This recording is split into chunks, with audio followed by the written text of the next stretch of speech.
ਸਤਨਾਮ। ਧੰਨ ਵਾਹਿਗੁਰੂ ਸਾਹਿਬ ਜੀਓ। ਤੇਰੇ ਕਵਨ ਕਵਨ ਗੁਣ ਕਹਿ ਕੇ ਗਾਵਾਂ, ਤੂੰ ਸਾਹਿਬ ਗੁਣੀ ਨਿਧਾਨਾ। ਤੁਮਰੀ ਮਹਿਮਾ ਬਰਨ ਨ ਸਾਕੂ,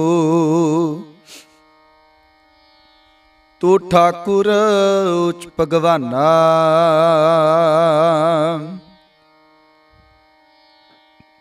ਤੂੰ ਠਾਕੁਰੋ ਬੈਰਾਗਰੋ,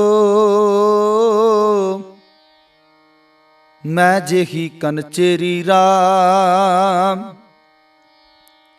ਤੂੰ ਸਾਗਰੋ ਰਤਨਾਗਰੋ, ਹਉ ਸਾਰ ਨ ਜਾਣਾ ਤੇਰੀ ਰਾਮ। ਸਾਰ ਨ ਜਾਣਾ ਤੂੰ ਵੱਡ ਤਾਣਾ,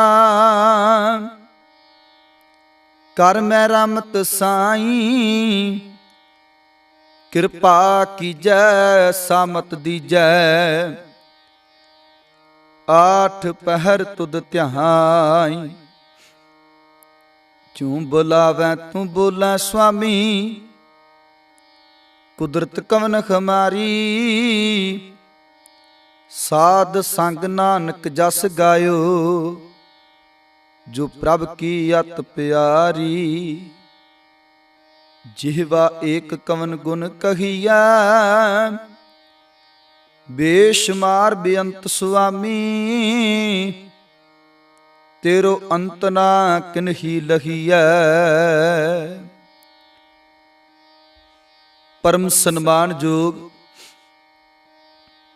ਚਵਰ ਤਖਤ ਛਤਰ ਦੇ ਮਾਲਕ, ਰਹਿਮਤਾਂ ਦੇ ਘਰ ਬਖਸ਼ਾਂ ਦੇ ਦਾਤੇ, ਦੀਨ ਦੁਨੀਆ ਦੇ ਰੱਖਿਅਕ, ਸਾਂਝੀ ਵਾਲਤਾ ਨੂੰ ਸਾਂਝਾ ਉਪਦੇਸ਼ ਕਰਤਾ ਸ਼ਬਦ ਗੁਰੂ ਸਿਧਾਂਤਕ ਗੁਰੂ। ਧੰਨ ਧੰਨ ਸ੍ਰੀ ਗੁਰੂ ਗ੍ਰੰਥ ਸਾਹਿਬ ਮਹਾਰਾਜ ਜੀ ਦੀ ਪਾਵਨ ਹਜ਼ੂਰੀ ਅੰਦਰ ਸਤਿਗੁਰਾਂ ਦੀ ਅਪਾਰ ਕਿਰਪਾ ਰਹਿਮਤ ਵਰਤੀ ਹੈ। ਆਪਾਂ ਸਾਹਿਬ ਪਿਤਾ ਸਾਹਿਬੇ ਕਮਾਲ ਸਰਬੰਸ ਦਾਨੀ, ਵਾਜਾਂ ਵਾਲੇ ਫੌਜਾਂ ਵਾਲੇ ਅੰਮ੍ਰਿਤ ਦੇ ਦਾਤੇ, ਸਾਹਿਬ ਸੱਚੇ ਪਾਤਸ਼ਾਹ ਨੀਲੇ ਦੇ ਸ਼ਾਹ ਸਵਾਰ, ਸਾਹਿਬੇ ਕਮਾਲ ਧੰਨ ਧੰਨ ਸ੍ਰੀ ਗੁਰੂ ਗੋਬਿੰਦ ਸਿੰਘ ਮਹਾਰਾਜ ਜੀ ਦੇ ਮੁਬਾਰਕ ਜੀਵਨ ਦੇ ਅੰਦਰੋਂ ਪੰਛੀ ਝਾਤ ਮਾਰਦਿਆਂ ਹੋਇਆਂ ਸਤਿਗੁਰੂ ਦੇ ਇਤਿਹਾਸ ਦੇ ਨਾਲ ਜੁੜਨ ਦਾ ਯਤਨ ਕਰਨਾ ਹੈ। ਕਿਉਂਕਿ ਸਾਹਿਬੇ ਕਮਾਲ ਧੰਨ ਗੁਰੂ ਗੋਬਿੰਦ ਸਿੰਘ ਮਹਾਰਾਜ ਜੀ ਦਾ ਪ੍ਰਕਾਸ਼ ਪੁਰਬ ਹੈ, ਔਰ ਸਾਹਿਬ ਸੱਚੇ ਪਾਤਸ਼ਾਹ ਧੰਨ ਗੁਰੂ ਗੋਬਿੰਦ ਸਿੰਘ ਮਹਾਰਾਜ ਜੀ ਦੇ ਪ੍ਰਕਾਸ਼ ਪੁਰਬ ਦੇ ਸੰਬੰਧ ਵਿੱਚ ਆਪਾਂ ਸਤਿਗੁਰੂ ਦੀ ਹਜ਼ੂਰੀ ਅੰਦਰ ਬੈਠ ਕਰਕੇ ਸਾਹਿਬਾਂ ਦੇ ਜੀਵਨ ਨੂੰ ਵਿਚਾਰਨ ਦਾ ਯਤਨ ਕਰਨਾ ਹੈ। ਕਿਉਂਕਿ ਗੁਰੂ ਗੋਬਿੰਦ ਸਿੰਘ ਮਹਾਰਾਜ ਜੀ ਦੇ ਨਾਮ ਦੇ ਨਾਲ ਬੜਾ ਕੁਝ ਜੁੜਦਾ ਹੈ। ਜਿਸ ਜਿਸ ਅੱਖ ਨਾਲ, ਜਿਸ ਜਿਸ ਨਜ਼ਰੀਏ ਨਾਲ ਕਿਸੇ ਵੀ ਰਾਈਟਰ ਨੇ, ਕਿਸੇ ਵੀ ਅਦੀਬ ਨੇ ਤੱਕਿਆ, ਉਹਨੇ ਉਸ ਤਰੀਕੇ ਨਾਲ ਕਾਗਜ਼ ਦੀ ਹਿੱਕ ਉੱਪਰ ਸਾਹਿਬ ਸੱਚੇ ਪਾਤਸ਼ਾਹ ਧੰਨ ਗੁਰੂ ਗੋਬਿੰਦ ਸਿੰਘ ਮਹਾਰਾਜ ਜੀ ਦੇ ਜੀਵਨ ਦੀ ਉਸ ਲੜੀ ਨੂੰ ਆਰੰਭਿਆ, ਲਿਖਿਆ। ਤੇ ਲਿਖਣ ਵਾਲੇ ਨੇ ਭਾਵਨਾ ਵਿੱਚ ਭਿੱਜ ਕਰਕੇ ਸਾਹਿਬ ਸੱਚੇ ਪਾਤਸ਼ਾਹ ਧੰਨ ਗੁਰੂ ਗੋਬਿੰਦ ਸਿੰਘ ਮਹਾਰਾਜ ਜੀ ਦੇ ਜੀਵਨ ਵਰਤਾਂਤ ਨੂੰ ਲਿਖਿਆ। ਸੋ ਜਿਸ ਜਿਸ ਨਜ਼ਰੀਏ ਨਾਲ ਵਿਦਵਾਨਾਂ ਨੇ ਸਾਹਿਬ ਸੱਚੇ ਪਾਤਸ਼ਾਹ ਜੀ ਦੇ ਜੀਵਨ ਨੂੰ ਵਾਚਿਆ, ਲਿਖਿਆ, ਆਓ ਸਤਿਗੁਰਾਂ ਦੇ ਮੁਬਾਰਕ ਜੀਵਨ ਦੇ ਅੰਦਰੋਂ ਆਪਾਂ ਸਾਂਝ ਕਰ ਸਕੀਏ। ਆਪ ਸੰਗਤ ਬਖਸ਼ੋ ਅਸੀਸ ਬਾ ਅਦਬ, ਬਾ ਸਤਕਾਰ ਸਾਹਿਬਾਂ ਨੂੰ ਝੁਕਾਓ ਸੀਸ, ਬੁਲਾਓ ਫਤਿਹ ਜੀ। ਵਾਹਿਗੁਰੂ ਜੀ ਕਾ ਖਾਲਸਾ, ਵਾਹਿਗੁਰੂ ਜੀ ਕੀ ਫਤਿਹ।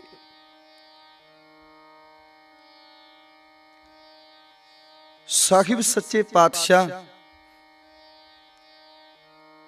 ਧੰਨ ਗੁਰੂ ਗੋਬਿੰਦ ਸਿੰਘ ਮਹਾਰਾਜ ਤਿਨਾਂ ਦੇ ਜੀਵਨ ਨੂੰ ਲਿਖਦਿਆਂ ਹੋਇਆਂ ਵਿਦਵਾਨਾਂ ਨੇ ਸਾਹਿਬ ਸੱਚੇ ਪਾਤਸ਼ਾਹ ਲਈ ਬੜੇ ਐਸੇ ਸ਼ਬਦ ਵਰਤੇ ਆ, ਜਿਨ੍ਹਾਂ ਸ਼ਬਦਾਂ ਵਿੱਚ ਧੰਨ ਗੁਰੂ ਗੋਬਿੰਦ ਸਿੰਘ ਮਹਾਰਾਜ ਜੀ ਨੂੰ ਸਾਹਿਬੇ ਕਮਾਲ ਕਿਹਾ ਜਾਂਦਾ ਹੈ, ਪੁੱਤਰਾਂ ਦੇ ਦਾਨੀ ਕਿਹਾ ਜਾਂਦਾ ਹੈ, ਸਰਬੰਸ ਦਾਨੀ ਕਿਹਾ ਜਾਂਦਾ ਹੈ। ਕਿਰਪਾ ਦੇ ਘਰ ਧੰਨ ਗੁਰੂ ਗੋਬਿੰਦ ਸਿੰਘ ਮਹਾਰਾਜ, ਜਿਨ੍ਹਾਂ ਦੀ ਸ਼ਖਸੀਅਤ ਤੋਂ ਪ੍ਰਭਾਵਿਤ ਹੋ ਕਰਕੇ ਅਲੱਗ-ਅਲੱਗ ਤਰੀਕਿਆਂ ਨਾਲ ਸਾਹਿਬ ਸੱਚੇ ਪਾਤਸ਼ਾਹ ਜੀ ਦੀ ਵਿਦਵਾਨ ਜਿਹੜੇ ਉਸਤਤ ਕਰਦੇ ਆ। ਕੋਈ ਕਹਿੰਦੇ ਉਹ ਤਲਵਾਰ ਦੇ ਧਣੀਆਂ, ਉਹ ਤੀਰ ਅੰਦਾਜ਼ੀ ਬੜੇ ਵਧੀਆ ਤਰੀਕੇ ਨਾਲ ਤੀਰ ਚਲਾਉਣ ਦੇ ਧਣੀਆਂ, ਮਨੋਵਿਗਿਆਨੀ ਬਹੁਤ ਤਗੜੇ ਆ। ਮਹਾਨ ਜੰਗੀ ਜਰਨੈਲ ਨੇ ਧੰਨ ਗੁਰੂ ਗੋਬਿੰਦ ਸਿੰਘ ਮਹਾਰਾਜ।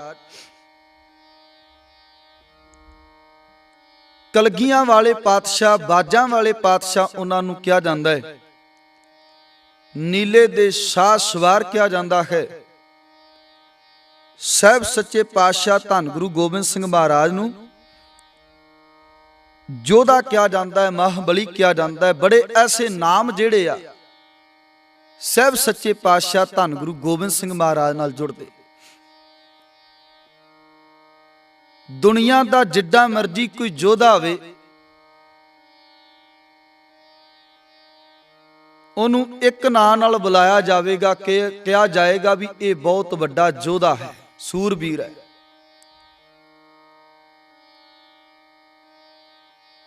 ਤੇ ਗੱਲ ਖਤਮ ਹੋ ਜਾਵੇਗੀ। ਕੋਈ ਕਲਮ ਨਾਲ ਸੋਹਣਾ ਲਿਖਦਾ ਹੈ ਤੇ ਸਿਰਫ ਇੱਕ ਛਵੀ ਕਰਕੇ ਉਹਨੂੰ ਕਿਹਾ ਜਾਏਗਾ ਵੀ ਇਹ ਕਲਮ ਦਾ ਧਣੀ ਹੈ ਜਾਂ ਇਹ ਬਹੁਤ ਵੱਡਾ ਕਵੀ ਹੈ। ਬੰਦੇ ਦੇ ਅੰਦਰ ਇੱਕ ਅੱਧਾ ਗੁਣ ਹੁੰਦਾ ਤੇ ਇੱਕ ਅੱਧੇ ਗੁਣ ਕਰਕੇ ਹੀ ਉਹਨੂੰ ਬਹੁਤ ਜ਼ਿਆਦਾ ਸਲਾਹਿਆ ਜਾਂਦਾ ਹੈ, ਬਹੁਤ ਸਿਫਤੋ ਸਲਾਹ ਕੀਤੀ ਜਾਂਦੀ ਹੈ। ਪਰ ਮੇਰੇ ਕਲਗੀਆਂ ਵਾਲੇ ਦੇ ਅੰਦਰ ਸਾਰੇ ਹੀ ਗੁਣ ਹਨ। ਧੰਨ ਗੁਰੂ ਗੋਬਿੰਦ ਸਿੰਘ ਮਹਾਰਾਜ ਜੀ ਨਿਪੁੰਨ ਹਨ ਸਾਰੇ ਗੁਣਾਂ ਦੇ ਨਾਲ। ਤੇ ਜੇ ਕਿਸੇ ਬੰਦੇ ਬਾਰੇ ਉਸਤਤ ਕਰਨੀ ਹੋਵੇ, ਇੱਕ ਬੰਦੇ ਦੀ ਉਸਤਤ 'ਚ ਬੜੇ ਜ਼ਿਆਦਾ ਹੀ ਉਹਦੇ ਬਾਰੇ ਲਿਖਿਆ ਜਾ ਸਕਦਾ ਹੈ, ਬਿਆਨ ਕੀਤਾ ਜਾ ਸਕਦਾ ਹੈ ਇੱਕ ਗੁਣ ਕਰਕੇ। ਪਰ ਜੇ ਗੱਲ ਕਰੀਏ ਕਲਗੀਧਰ ਪਾਤਸ਼ਾਹ ਦੇ ਅੰਦਰ ਸੈਂਕੜੇ ਗੁਣ ਹਨ ਤੇ ਸੈਂਕੜੇ ਗੁਣਾਂ ਨੂੰ ਲਿਖਣ ਦੇ ਲਈ ਕਾਗਜ਼ ਖਤਮ ਹੋ ਜਾਣਗੇ, ਕਲਮਾਂ ਖਤਮ ਹੋ ਜਾਣਗੀਆਂ। ਪਰ ਕਲਗੀਧਰ ਪਾਤਸ਼ਾਹ ਧੰਨ ਗੁਰੂ ਗੋਬਿੰਦ ਸਿੰਘ ਮਹਾਰਾਜ ਜੀ ਦੀ ਉਸਤਤ ਨਹੀਂ ਲਿਖੀ ਜਾਵੇ। ਕਿੰਨੇ ਵੀ ਜਨਮ ਲੈ ਲਈਏ ਤੇ ਕਹੀਏ ਕਲਗੀਧਰ ਪਾਤਸ਼ਾਹ ਦਸਮ ਪਿਤਾ ਧੰਨ ਗੁਰੂ ਗੋਬਿੰਦ ਸਿੰਘ ਮਹਾਰਾਜ, ਤਿੰਨਾਂ ਦੀ ਅਸੀਂ ਮੁਕੰਮਲ ਉਸਤਤ ਕਰ ਲਾਂਗੇ ਤੇ ਇਹ ਥੋੜੀ ਹੈ, ਕਿਉਂਕਿ ਕਲਗੀਧਰ ਪਾਤਸ਼ਾਹ ਦੇ ਗੁਣ ਹੀ ਇੰਨੇ ਹਨ। ਇੱਕ ਇੱਕ ਗੁਣ ਨੂੰ ਜੇ ਬਿਆਨ ਕਰੋ ਤੇ ਮਹੀਨੇ ਬੱਧੀ ਲੰਘ ਜਾਣ। ਜੇ ਵੇਖੀਏ ਕਲਗੀਧਰ ਪਾਤਸ਼ਾਹ ਜੀ ਦੀ ਸ਼ਖਸੀਅਤ ਨੂੰ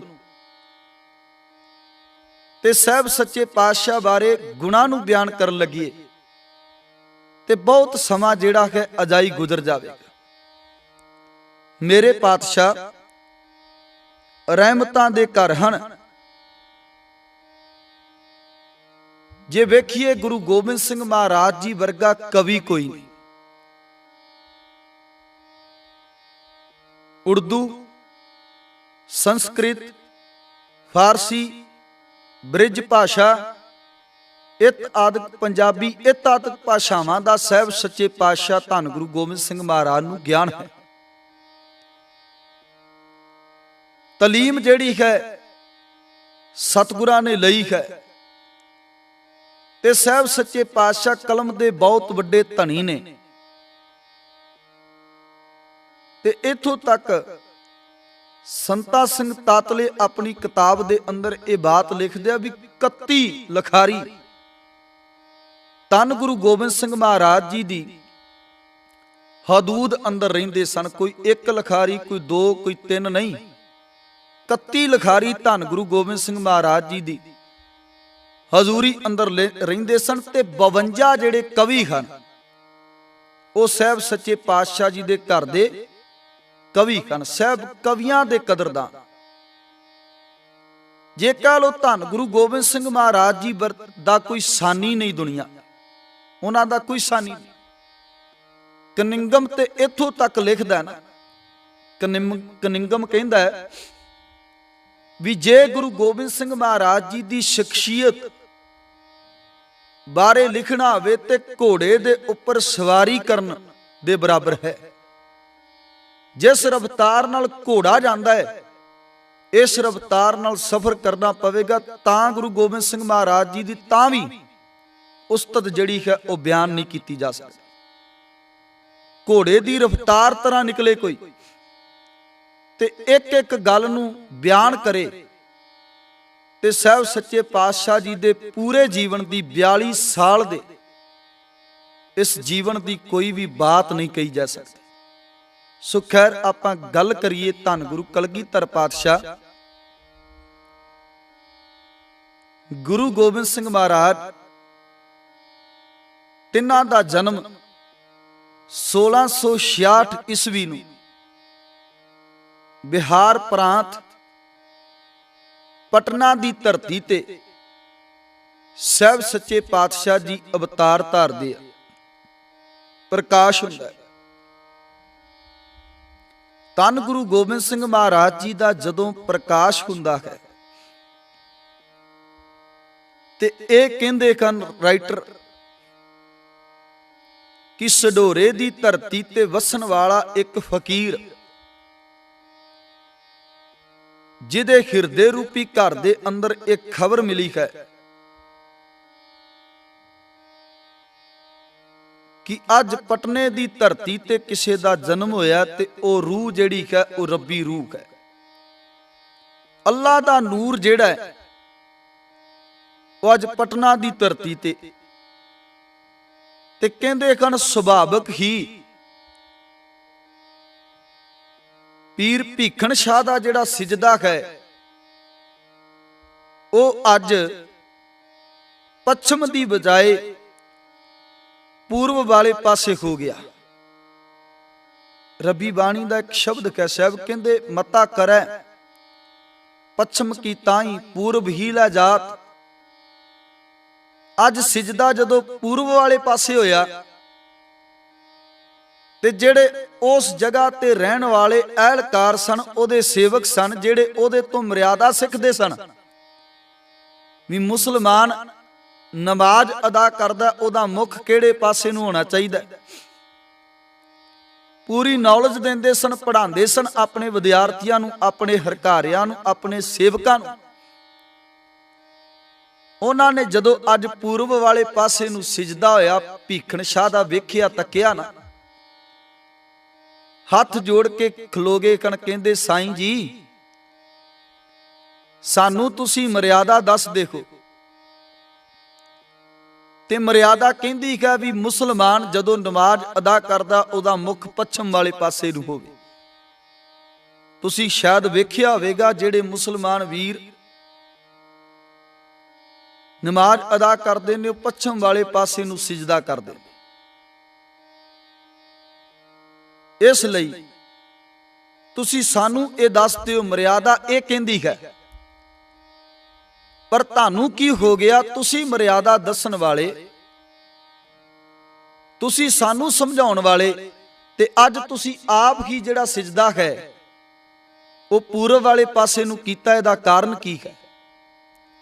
ਹੁਣ ਕਿਸੇ ਵੀ ਸਕੂਲ ਦਾ, ਕਿਸੇ ਵੀ ਸੰਸਥਾ ਦਾ ਟੀਚਰ ਜਿਹੜਾ ਆਪ ਇੰਨੇ ਲੰਮੇ ਅਰਸੇ ਤੋਂ ਪਾਠ ਪੜ੍ਹਾਉਂਦਾ ਆ ਰਿਹਾ ਹੋਵੇ, ਲੈਸਨ ਪੜ੍ਹਾਉਂਦਾ ਆ ਰਿਹਾ ਹੋਵੇ, ਉਹੀ ਲੈਸਨ ਦੇ ਆਪੋਜ਼ਿਟ ਬੋਲਣ ਲੱਗ ਜੇ ਤੇ ਸੁਭਾਵਿਕ ਹੈ ਕਿ ਸਟੂਡੈਂਟ ਕੁਐਸਚਨ ਪੁੱਟ ਕਰਨਗੇ। ਸਟੂਡੈਂਟ ਕਹਿਣਗੇ ਵੀ ਟੀਚਰ ਜੀ ਸਾਨੂੰ ਇਹ ਗੱਲ ਸਮਝਾਓ ਵੀ ਅੱਜ ਤੱਕ ਤੁਸੀਂ ਆਹ ਕੁਝ ਪੜ੍ਹਾਉਂਦੇ ਆਏ ਤੇ ਅੱਜ ਇਸੇ ਚੈਪਟਰ ਦੇ ਉਲਟ ਕਿਉਂ? ਹੁਣ ਜੋ ਕੁਝ ਪੜ੍ਹਾਇਆ ਜਾ ਰਿਹਾ ਸੀ, ਜੋ ਕੁਝ ਪੜ੍ਹਦੇ ਸਨ, ਉਹ ਇਨ ਬਿਨ ਉਸੇ ਤਰ੍ਹਾਂ ਸੀ, ਪਰ ਅੱਜ ਉਹਨਾਂ ਦੇ ਟੀਚਰ ਨੇ, ਭੀਖਣ ਸ਼ਾਹ ਨੇ ਜਿਹੜਾ ਸਿਜਦਾ ਕਰ ਦਿੱਤਾ ਉਹ ਪੂਰਬ ਵਾਲੇ ਪਾਸੇ ਕਰ ਦਿੱਤਾ। ਜਦੋਂ ਪੂਰਬ ਵਾਲੇ ਪਾਸੇ ਸਿਜਦਾ ਹੋਇਆ, ਇਹਨਾਂ ਨੇ ਵੀ ਸਵਾਲ ਪੈਦਾ ਕੀਤਾ ਵੀ ਸ਼ਾਹ ਜੀ ਸਾਨੂੰ ਇਹ ਗੱਲ ਸਮਝਾਓ ਵੀ ਪੂਰਬ ਵਾਲੇ ਪਾਸੇ ਕਿਉਂ? ਕਹਿੰਦੇ ਆਪਾਂ ਪੱਛਮ ਵਾਲੇ ਪਾਸੇ ਸਿਜਦਾ ਕਿਉਂ ਕਰਦੇ ਆ? ਕਹਿੰਦੇ ਇੱਧਰ ਅੱਲਾਹ ਤਾਲਾ ਦਾ ਨੂਰ ਹੈ ਸਾਡੇ ਗ੍ਰੰਥਾਂ ਦੇ ਮੁਤਾਬਕ, ਤੁਸੀਂ ਦੱਸਿਆ ਸਾਨੂੰ। ਤੇ ਭੀਖਣ ਸ਼ਾਹ ਜੀ ਕਹਿੰਦੇ ਫਿਰ ਅੱਜ ਅੱਲਾਹ ਤਾਲਾ ਦਾ ਜਿਹੜਾ ਨੂਰ ਹੈ ਉਹ ਪੂਰਬ ਵਾਲੇ ਪਾਸੇ ਹੈ। ਕਹਿੰਦੇ ਇਹ ਕਿਵੇਂ ਹੋ ਗਿਆ? ਕਹਿੰਦੇ ਅੱਜ ਅੱਲਾਹ ਦੇ ਨੂਰ ਨੇ ਪਟਨੇ ਦੀ ਧਰਤੀ ਤੇ ਅਵਤਾਰ ਧਾਰਿਆ ਹੈ। ਇਹ ਗੱਲ ਸੁਣ ਕੇ, ਕਿਉਂਕਿ ਵੇਖੋ ਜੀ ਟੀਚਰ ਨੂੰ ਸਵਾਲ ਕਰਨਾ ਬੜਾ ਔਖਾ ਹੈ ਤੇ ਸੁਗੜ ਜਿਹੜੇ ਸਟੂਡੈਂਟ ਨੇ ਉਹੀ ਟੀਚਰ ਨੂੰ ਸਵਾਲ ਕਰਦੇ ਨੇ, ਤੇ ਜਿਹੜੇ ਮੇਰੇ ਵਰਗੇ ਨਲਾਇਕ ਹੁੰਦੇ ਨੇ ਉਹ ਤੇ ਪੁੱਛਦੇ ਹੀ ਕੁਝ ਨਹੀਂ, ਜੋ ਪੜ੍ਹਾ ਦਿੱਤਾ ਠੀਕ ਹੈ। ਪਰ ਇਹ ਕਹਿ ਲਓ ਭੀਖਣ ਸ਼ਾਹ ਦੇ ਜਿੰਨੇ ਵੀ ਮੁਰੀਦ ਸਨ ਉਹ ਬੜੇ ਸੁਗੜ ਬਿਰਤੀ ਵਾਲੇ ਸਨ, ਜਿਨ੍ਹਾਂ ਸਵਾਲ ਕੀਤਾ। ਫਿਰ ਸਵਾਲ ਹੀ ਨਹੀਂ ਕੀਤਾ, ਉਹ ਸਵਾਲ ਦੀ ਤਹਿ ਤੱਕ ਗਏ। ਕਹਿੰਦੇ ਕਣ ਭੀਖਣ ਸ਼ਾਹ ਜੀ ਤੁਸੀਂ ਫਕੀਰ ਆਪਸ ਦੇ ਅੰਦਰ ਲੈਣ ਦੇਣ ਕਰ ਲੈਂਦੇ ਹੋ, ਬੜੀਆਂ ਤੁਹਾਡੀਆਂ ਡੂੰਘੀਆਂ ਰਮਜ਼ਾਂ ਹੁੰਦੀਆਂ ਨੇ, ਪਰ ਉਹਨਾਂ ਰਮਜ਼ਾਂ ਨੂੰ ਸਾਡੇ ਵਰਗੇ ਨਹੀਂ ਜਾਣਦੇ, ਸਾਡੇ ਵਰਗੇ ਭੋਲਿਆਂ ਨੂੰ ਸਮਝ ਨਹੀਂ। ਪੀਰ ਜੀ ਕਿਰਪਾ ਕਰਕੇ ਦੱਸੋ ਖਾਂ ਭਲਾ ਵੀ ਇਹਦਾ ਅਸਲ ਦੇ ਅੰਦਰ ਅਰਥ ਕੀ ਹੈ ਤੇ ਕਿਉਂ ਸਿਜਦਾ ਹੋਇਆ ਤੁਹਾਡਾ? ਕਹਿੰਦੇ ਇਹ ਫਿਰ ਆਪਾਂ ਨੂੰ ਪਟਨੇ ਦੀ ਧਰਤੀ ਤੇ ਜਾਣਾ ਪਵੇਗਾ। ਕਹਿ ਲੋ ਪੀਰ ਜੀ ਆਪਣੇ ਮਰੀਦਾਂ ਨੂੰ ਨਾਲ ਲੈ ਕੇ ਤੇ ਪਟਨਾ ਸਾਹਿਬ ਦੀ ਧਰਤੀ ਤੇ ਪਹੁੰਚੇ ਹਨ, ਕਿਉਂਕਿ ਇਤਿਹਾਸ ਉਹੀ ਹੈ। ਹਰੇਕ ਵਿਦਵਾਨ, ਹਰੇਕ ਫਿਲਾਸਫਰ ਉਹਨੇ ਸੁਣਾਣਾ ਤੇ ਉਸ ਤਰੀਕੇ ਨਾਲ ਸੁਣਾਣਾ ਜੋ ਸਾਡੇ ਗ੍ਰੰਥਾਂ 'ਚ ਲਿਖਿਆ। ਇਸ ਲਈ ਇਤਿਹਾਸ ਨੂੰ ਬਦਲਿਆ ਨਹੀਂ ਜਾ ਸਕਦਾ। ਇਤਿਹਾਸ ਕਦੀ ਪੁਰਾਣਾ ਨਹੀਂ ਹੁੰਦਾ, ਗੁਰੂ ਦਾ ਸ਼ਬਦ ਕਦੀ ਪੁਰਾਣਾ ਨਹੀਂ ਹੁੰਦਾ। ਜਿੱਦਣ ਪੜੋਗੇ, ਜਿੱਦਣ ਵਾਚੋਗੇ, ਨਵੀਂ ਗੱਲ ਮਿਲੇ। ਮਰੀਦਾਂ ਨੂੰ ਲੈ ਕੇ ਹੁਣ ਇਹ ਕਹ ਲੋ ਮਰੀਦ ਵੀ ਜਿਹੜੇ ਕਣ ਬੜੀ ਸਹਿਣ ਸ਼ਕਤੀ ਵਾਲੇ ਨੇ ਤੇ ਸੁਗੜ ਕਣ ਖੋਜੀ ਕਣ। ਇਸ ਗੱਲ ਦੀ ਖੋਜ ਵਿੱਚ ਵੀ ਕਿਉਂ ਸਿਜਦਾ ਜੀ? ਸਾਨੂੰ ਪੂਰਨ ਤੌਰ ਤੇ ਖੋਜ ਚਾਹੀਦੀ ਹੈ, ਪ੍ਰੈਕਟੀਕਲ ਤੌਰ ਤੇ ਸਾਨੂੰ ਦੱਸੋ। ਤੇ ਕਹਿੰਦੇ ਚਲੋ ਫਿਰ ਮੇਰੇ ਨਾਲ। ਹੁਣ ਸਡੋਰੇ ਤੋਂ ਸਫ਼ਰ ਕਰਕੇ ਗਏ ਹੁਣੇ ਪਟਨਾ ਸਾਹਿਬ, ਉੱਡ ਕੇ ਤੇ ਗਏ ਨੇ, ਸਫ਼ਰ ਕੀਤਾ, ਪਟਨਾ ਸਾਹਿਬ ਦੀ ਧਰਤੀ ਤੇ ਗਏ। ਜਿਸ ਦਿਨ ਗਏ ਗੇਟ ਖੜਕਾਇਆ, ਮਾਮਾ ਕਿਰਪਾਲ ਚੰਦ ਜੀ ਕਹਿੰਦੇ ਬਾਹਰ ਆਏ। ਉਹਨਾਂ ਪੁੱਛਿਆ ਹਾਂਜੀ ਫਕੀਰ ਜੀ ਦੱਸੋ। ਕਹਿੰਦੇ ਆਪ ਜੀ ਦੇ ਘਰ ਅੱਲਾਹ ਤਾਲਾ ਦਾ ਨੂਰ ਆਇਆ, ਉਹਦੇ ਦੀਦਾਰ ਕਰਨ ਦੇ ਲਈ ਆਏ ਹਾਂ। ਮਾਮਾ ਜੀ ਕਹਿੰਦੇ ਵੀ ਤੁਹਾਨੂੰ ਭੁਲੇਖਾ ਹੈ ਵੀ ਹਾਂ ਸਾਡੇ ਘਰ ਪੁੱਤਰ ਪੈਦਾ ਹੋਇਆ, ਤੇ ਕਹਿੰਦੇ ਬਸ ਉਹੀ ਅੱਲਾਹ ਤਾਲਾ ਦਾ ਨੂਰ ਹੈ। ਉਹ ਕਿਵੇਂ? ਕਹਿੰਦੇ ਅਸੀਂ ਉਸ ਬੱਚੇ ਦੇ ਦੀਦਾਰ ਕਰਨੇ ਚਾਹੁੰਦੇ। ਛੋਟੀ ਜੀ ਉਮਰ ਹੈ, ਨੰਨੇ ਜੇ ਕਦਮ ਨੇ, ਛੋਟਾ ਜਿਹਾ ਬੱਚਾ। ਜਦੋਂ ਉਹਨਾਂ ਨੂੰ ਗੋਦ 'ਚ ਚੁੱਕ ਕੇ ਲੈ ਕੇ ਆਉਂਦਾ ਗੁਰੂ ਗੋਬਿੰਦ ਸਿੰਘ ਮਹਾਰਾਜ ਨੂੰ ਬਾਹਰ, ਤੇ ਭੀਖਣ ਸ਼ਾਹ ਨੇ ਆਪਣੇ ਵੱਲੋਂ 2 ਕਟੋਰੀਆਂ ਅੱਗੇ ਰੱਖੀਆਂ ਤੇ ਨੰਨੇ ਕਦਮ ਹਿੱਲੇ, ਦੋਵੇਂ ਕਟੋਰੀਆਂ ਜਿਹੜੀਆਂ ਡੋਲ ਦਿੱਤੀਆਂ। ਇੱਕ ਪਾਣੀ ਦੀ ਸੀ, ਇੱਕ ਦੁੱਧ ਦੀ ਸੀ। ਦੋਵਾਂ ਦੀ ਅੱਗੇ ਜਾ ਕੇ ਧਾਰਾ ਜਿਹੜੀ ਹੈ ਮਿਲ ਗਈ। ਤੇ ਜਦੋਂ ਧਾਰਾ ਮਿਲ ਗਈ, ਪੀਰ ਭੀਖਣ ਸ਼ਾਹ ਜੀ ਕਹਿੰਦੇ ਆ, ਵਾਹ, ਤੂੰ ਹੀ ਹੈ ਜਿਹੜਾ ਸਾਰਿਆਂ ਨੂੰ ਇਕੱਤਰ ਕਰਨ ਦੇ ਲਈ ਆਇਆ, ਸਿਜਦਾ ਕਰ ਦਿੱਤਾ, ਨਮਸਕਾਰ ਕਰ ਦਿੱਤੀ। ਹੁਣ ਚੇਲੇ ਫਿਰ ਪੁੱਛਦੇ ਨੇ ਵੀ ਇੱਕ ਬੱਚਾ, ਆਮ ਬੱਚਾ, ਤੇ ਉਹਦੇ ਚਰਨਾਂ ਤੇ ਤੁਸੀਂ ਫਿਰ ਸਿਜਦਾ ਕਰ ਦਿੱਤਾ। ਵੀ ਜੇ ਹਕੂਮਤ ਦੇ ਬਾਦਸ਼ਾਹ ਨੂੰ ਪਤਾ ਲੱਗ ਜਾ, ਤੁਹਾਡਾ ਸਿਰ ਕਲਮ ਕਰ ਦੇਣਾ। ਪੀਰ ਜੀ ਕਹਿੰਦੇ ਬਸ ਇਹੀ ਗੱਲ ਹੈ। ਕਹਿੰਦੇ ਜੋ ਰਮਜ ਤੁਸੀਂ ਪਾਈ ਹੈ ਆਪਸ ਦੇ ਅੰਦਰ, ਇਸ ਰਮਜ ਬਾਰੇ ਸਾਨੂੰ ਕੁਝ ਵੀ ਪਤਾ ਨਹੀਂ ਲੱਗਿਆ। ਵੀ 2 ਕਟੋਰੀਆਂ ਤੁਸੀਂ ਰੱਖੀਆਂ। ਮਾਮਾ ਕਿਰਪਾਲ ਚੰਦ ਜੀ ਸੋਚਦੇ ਨੇ ਵੀ ਸ਼ਾਇਦ ਕਿਤੇ ਇਹਨਾਂ ਦੀ ਮਿਲਣ ਦੀ ਕੋਈ ਰਸਮ ਹੋਵੇਗੀ, ਪਰ ਕਹਿੰਦੇ ਨਹੀਂ। ਪੀਰ ਭੀਖਣ ਸ਼ਾਹ ਜੀ ਕਹਿੰਦੇ 2 ਕਟੋਰੀਆਂ ਹਨ। ਅੱਜ ਦਾ ਇਹ ਧਰਮ ਹੈ, ਇੱਕ ਮੁਸਲਮਾਨ ਤੇ ਇੱਕ ਹਿੰਦੂ। ਇਹ ਦੋਵੇਂ ਕਟੋਰੀਆਂ ਮੈਂ ਅੱਗੇ ਕੀਤੀਆਂ। ਕੁਝ ਕਹਿੰਦੇ ਹੱਥ ਰੱਖਿਆ, ਪਰ ਕੁਝ ਕਹਿੰਦੇ ਵੀ ਪੈਰ ਹਿਲਾਇਆ ਤੇ ਦੋਵੇਂ ਡੁੱਲ ਗਿਆ, ਅੱਗੇ ਧਾਰਾ ਜਾ ਕੇ ਮਿਲ ਗਈ। ਇਹ ਘਟਨਾ ਵਾਜਬ ਜਾਪਦੀ ਹੈ ਕਿ ਦੋਵੇਂ ਧਾਰਾ ਮਿਲੀਆਂ। ਤੇ ਪੀਰ ਭੀਖਣ ਸ਼ਾਹ ਨੇ ਇਹ ਬਾਤ ਕਹੀ, ਕਹਿੰਦੇ ਇਹ ਉਹ ਗੁਰੂ ਹੈ ਜਿਹੜਾ ਮੁਸਲਮਾਨਾਂ ਨੂੰ ਤੇ ਹਿੰਦੂਆਂ ਨੂੰ ਮਿਲਾਉਣ ਦੇ ਲਈ ਆਇਆ, ਜਿਹਨੇ ਦੋਵਾਂ ਨੂੰ ਇਕੱਤਰ ਕਰਨਾ। ਤੇ ਸੱਚ ਹੈ ਜੀ, ਗੁਰੂ ਗੋਬਿੰਦ ਸਿੰਘ ਮਹਾਰਾਜ ਜੀ ਦੀ ਸੈਨਾ ਦੇ ਅੰਦਰ ਹਿੰਦੂ ਵੀਰ ਵੀ ਨੇ, ਗੁਰੂ ਗੋਬਿੰਦ ਸਿੰਘ ਮਹਾਰਾਜ ਜੀ ਦੀ ਸੈਨਾ ਦੇ ਅੰਦਰ ਮੁਸਲਮਾਨ ਵੀਰ ਵੀ। ਕਿਉਂਕਿ ਜਦੋਂ ਸੈਦ ਬੇਗ ਵਰਗੇ ਚੜ ਕੇ ਆਉਂਦੇ, ਸਾਹਿਬ ਸੱਚੇ ਪਾਤਸ਼ਾਹ ਦੀ ਸ਼ਖਸੀਅਤ ਤੋਂ ਵਾਕਿਫ ਹੋ ਗਏ। ਅੱਗੇ ਜਾ ਕੇ ਆਪਾਂ ਗੱਲ ਕਰਾਂਗੇ, ਪਰ ਪਹਿਲਾਂ ਜਨਮ ਹੋਇਆ ਸਾਹਿਬ ਸੱਚੇ ਪਾਤਸ਼ਾਹ ਧੰਨ ਗੁਰੂ ਤੇਗ ਬਹਾਦਰ ਮਹਾਰਾਜ ਜੀ ਢਾਕਾ ਦੀ ਧਰਤੀ ਤੇ। ਇਧਰਲੇ ਪਾਸੇ ਸਾਹਿਬ ਸੱਚੇ ਪਾਤਸ਼ਾਹ ਜੀ ਪ੍ਰਚਾਰਕ ਦੌਰਿਆਂ ਤੇ ਗਏ। ਪਤਾ ਲੱਗਿਆ ਆਪ ਜੀ ਦੇ ਘਰ ਪੁੱਤਰ ਪੈਦਾ ਹੋਇਆ, ਕਿਉਂਕਿ ਬੜੇ ਅਰਸੇ ਬਾਅਦ ਵੱਖ-ਵੱਖ ਇਤਿਹਾਸਕਾਰਾਂ ਨੇ ਵੱਖ-ਵੱਖ ਸਮਾਂ ਲਿਖਿਆ। ਬੜੇ ਅਰਸੇ ਬਾਅਦ ਅੱਜ ਸਤਿਗੁਰੂ ਦੀ ਦਇਆ ਦੇ ਸਦਕਾ ਮਾਤ ਗੁਜਰੀ ਦੀ ਕੁੱਖ ਤੋਂ ਇਹ ਲਾਲ ਪੈਦਾ ਹੋਇਆ। ਇੱਕ ਗੱਲ ਇੱਥੇ ਕਰਦਾ ਜਾਵਾਂ, ਜਿਨ੍ਹਾਂ ਦੇ ਘਰਾਂ ਦੇ ਅੰਦਰ ਵਿਆਹ ਹੋਇਆ ਹੋਵੇ, ਨਵ ਵਿਆਹੇ ਜੋੜੇ ਨੂੰ 1 ਸਾਲ 2 ਸਾਲ ਕੋਈ ਵੀ ਦਾਤ, ਕੋਈ ਵੀ ਸੰਤਾਨ ਨਾ ਪੈਦਾ ਹੋਵੇ, ਨਾ ਧੀ ਨਾ ਪੁੱਤਰ, ਤੇ ਉਹ ਪਰਿਵਾਰ ਭਟਕ ਜਾਂਦੇ ਨੇ, ਦਾਖੇ ਬਦਾਖੇ ਲਗੇ ਫਿਰਦੇ ਆ, ਕਦੀ ਕਿਸੇ ਬਾਬੇ ਕੋਲ, ਕਦੀ ਕਿਸੇ ਬਾਬੇ ਕੋਲ। ਸਾਡੇ ਘਰ ਦੇ ਅੰਦਰ ਪੁੱਤਰ ਨਹੀਂ ਪੈਦਾ ਹੋਇਆ, ਸਾਡੇ ਘਰ ਦੇ ਅੰਦਰ ਔਲਾਦ ਪੈਦਾ ਨਹੀਂ ਹੋਈ, ਦਾਖੇ ਬਦਾਖੇ ਭਟਕਦੇ ਆ। ਸੱਸਾਂ ਤਾਨੇ ਦੇਣ ਲੱਗ ਜਾਂਦੀਆਂ ਨੇ ਵੀ ਇਹ ਤੇ ਬਾਂਝ ਹੈ, ਜੇ ਜ਼ਿਆਦਾ ਸਮਾਂ ਲੰਘ ਜੇ, 5-7 ਸਾਲ 10 ਸਾਲ ਲੰਘ ਜਾਣ, ਤੇ ਜ਼ਿਆਦਾ ਸਮਾਂ ਲੰਘੇ ਤੇ ਸੱਸਾਂ ਤਾਨੇ ਦਿੰਦੀਆਂ ਵੀ ਇਹ ਤੇ ਬਾਂਝ ਗਏ, ਇਹ ਕੋਈ ਵੀ ਸੰਤਾਨ ਇਹਨੇ ਪੈਦਾ ਨਹੀਂ ਕੀਤੀ, ਅੱਗੇ ਪੀੜ੍ਹੀ ਕਿਵੇਂ ਵਧੇਗੀ। ਪਰ ਧੰਨ ਜਿਗਰਾ ਹੈ ਮਾਤ ਨਾਨਕੀ ਦਾ, ਜਿਹੜੇ ਗੁਰੂ ਤੇਗ ਬਹਾਦਰ ਮਹਾਰਾਜ ਜੀ ਦੇ ਮਾਤਾ ਜੀ ਨੇ, ਕਿਉਂਕਿ ਸੱਸ ਕਨ, ਤੇ ਧੰਨ ਜਿਗਰਾ ਹੈ ਮਾਤ ਗੁਜਰੀ ਦਾ, ਜਿਨ੍ਹਾਂ ਦੇ ਹਿਰਦੇ 'ਚ ਪ੍ਰਭੂ ਪਰਮਾਤਮਾ ਅਕਾਲ ਪੁਰਖ ਕਰਤੇ ਦਾ ਪ੍ਰੇਮ ਹੈ। ਇੰਨਾ ਸਮਾਂ ਕਿਉਂ ਜੀ? ਕਿਉਂਕਿ ਕਿਸੇ ਵੀ ਚੀਜ਼ ਦੀ ਮਜ਼ਬੂਤੀ ਦੇ ਲਈ ਬਹੁਤ ਲੰਮਾ ਸਮਾਂ ਲੱਗਦਾ ਹੈ। ਜਿੰਨੇ ਵੀ ਆ ਬਿਲਡਰ ਨੇ ਬਿਲਡਿੰਗਾਂ ਬਣਾਉਂਦੇ, ਇਹ ਕਹਿੰਦੇ ਸਭ ਤੋਂ ਡੂੰਘੀ ਨੀਂਹ ਪੱਟੋ। ਜਿੰਨੀ ਡੂੰਘੀ ਨੀਂਹ ਹੋਵੇਗੀ ਓਨੀ ਹੀ ਇਮਾਰਤ ਦੀ ਮਜ਼ਬੂਤੀ ਹੋਵੇਗੀ।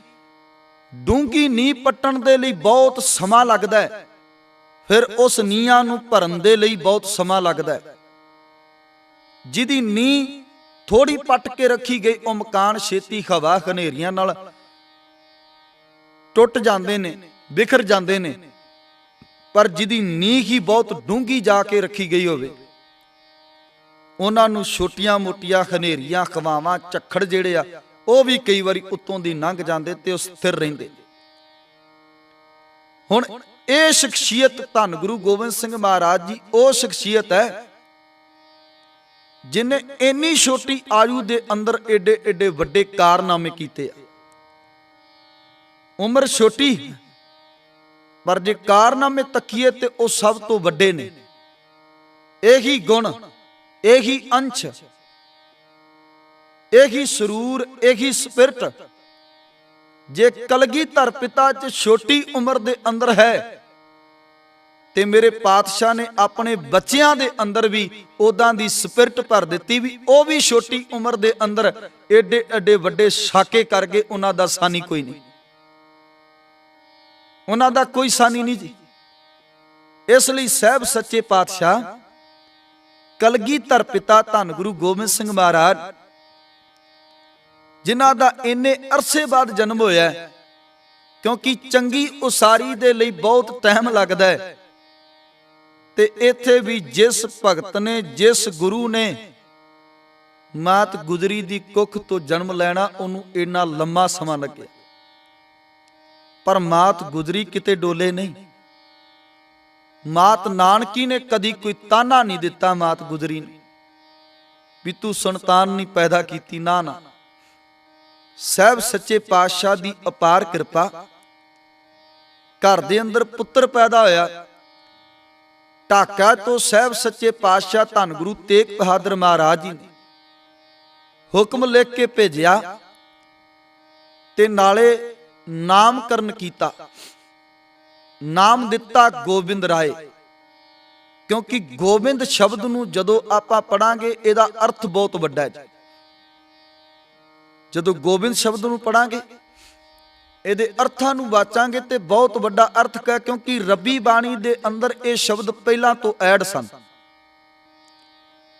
ਜਦੋਂ ਤੁਸੀਂ ਸ਼ਬਦ ਪੜ੍ਹਦੇ ਹੋ ਭਗਤ ਧੰਨਾ ਜੀ ਦਾ, ਧੰਨ ਗੁਰੂ ਅਰਜਨ ਦੇਵ ਮਹਾਰਾਜ ਜੀ ਦੇ ਸਿਰਲੇਖ ਹੇਠ ਸ਼ਬਦ ਹੈ, ਗੋਬਿੰਦ ਗੋਬਿੰਦ ਗੋਬਿੰਦ ਸੰਗ ਨਾਮ ਦਿਓ ਮਨ ਲੀਣਾ।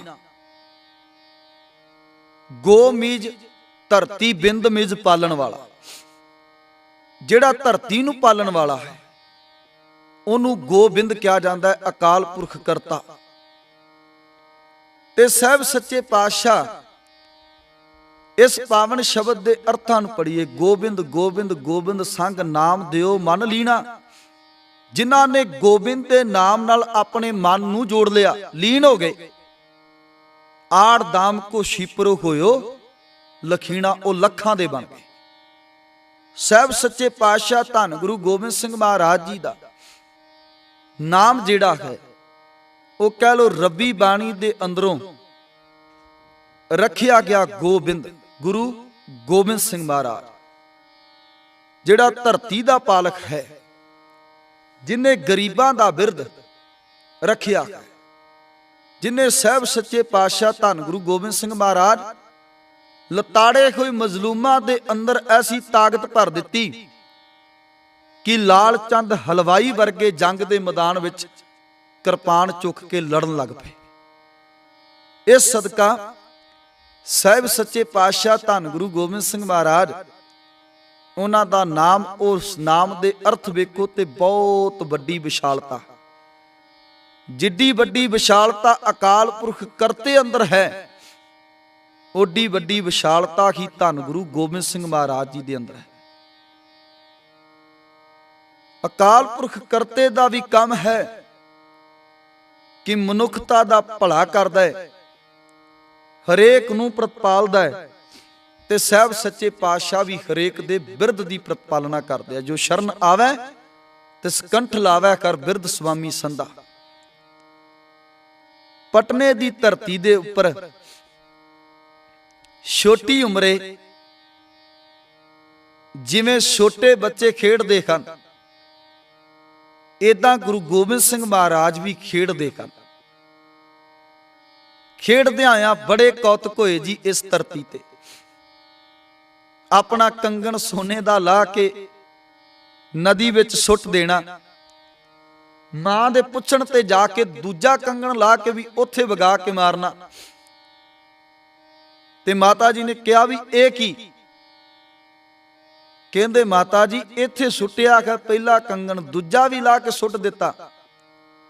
ਇਹ ਇੱਕ ਦ੍ਰਿਸ਼ਟਾਂਤ ਸੀ ਕਿ ਮੈਂ ਆਪਣੇ ਸਿੱਖਾਂ ਨੂੰ ਸੋਨੇ ਨਾਲ ਨਹੀਂ ਜੋੜਨ ਆਇਆ, ਮੈਂ ਆਪਣੇ ਸਿੱਖਾਂ ਨੂੰ ਰੱਬੀ ਬਾਣੀ ਅਕਾਲ ਪੁਰਖ ਕਰਤੇ ਨਾਲ ਜੋੜਨ ਆਇਆ। ਕਿਉਂਕਿ ਅੱਗੇ ਜ਼ਿਕਰ ਕਰਾਂਗੇ ਕਿ ਸਪਿਰਟ ਜਿਹੜੀ ਹੈ ਉਹ ਕਿੱਥੋਂ, ਤਾਕਤ, ਲੜਨ ਦੀ ਤਾਕਤ ਕਿੱਥੋਂ ਮਿਲਦੀ ਸਿੱਖਾਂ ਨੂੰ। ਕੀ ਖਾਂਦੇ ਨੇ ਉਹ, ਕੀ ਐਸਾ ਖਾਂਦੇ ਆ ਵੀ ਉਹਨਾਂ 'ਚ ਇੰਨੀ ਤਾਕਤ ਆ ਜਾਂਦੀ ਹੈ।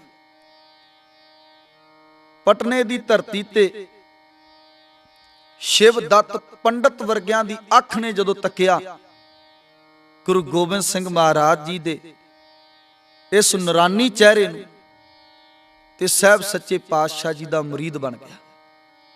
ਰਾਜਾ ਫਤਿਹ ਚੰਦ ਮੈਣੀ ਦੇ ਘਰ ਵਾਲੀ ਜਿਹੜੀ ਤਰਸਦੀ ਹੈ, ਵੇਖੋ ਜੀ ਗੁਰੂ ਗੋਬਿੰਦ ਸਿੰਘ ਮਹਾਰਾਜ ਜਿੱਥੇ ਮਾਤ ਗੁਜਰੀ ਦੇ ਪੁੱਤਰ ਹਨ, ਉੱਥੇ ਸਾਹਿਬ ਸੱਚੇ ਪਾਤਸ਼ਾਹ ਧੰਨ ਗੁਰੂ ਗੋਬਿੰਦ ਸਿੰਘ ਮਹਾਰਾਜ ਜਿਹੜੀ ਲੰਮੇ ਅਰਸੇ ਤੋਂ ਤਾਨਿਆਂ ਦਾ ਸ਼ਿਕਾਰ ਹੈ, ਜਿਹਨੂੰ ਇਹ ਕਿਹਾ ਜਾਂਦਾ ਵੀ ਇਹ ਔਲਾਦ ਨਹੀਂ ਪੈਦਾ ਕਰ ਸਕੀ ਅਜੇ ਤੱਕ, ਉਹ ਤਰਸਦੀ ਹੈ ਔਲਾਦ ਲਈ। ਤੇ ਸ਼ਿਵ ਦੱਤ ਪੰਡਤ ਵਰਗੇ ਕਹਿੰਦੇ ਕਣ ਜੇ ਚਾਹੁੰਦੇ ਹੋ ਤੇ ਇੱਥੇ ਇੱਕ ਨੂਰਾਨੀ ਬਾਲ ਖੇਡਦਾ ਹੈ।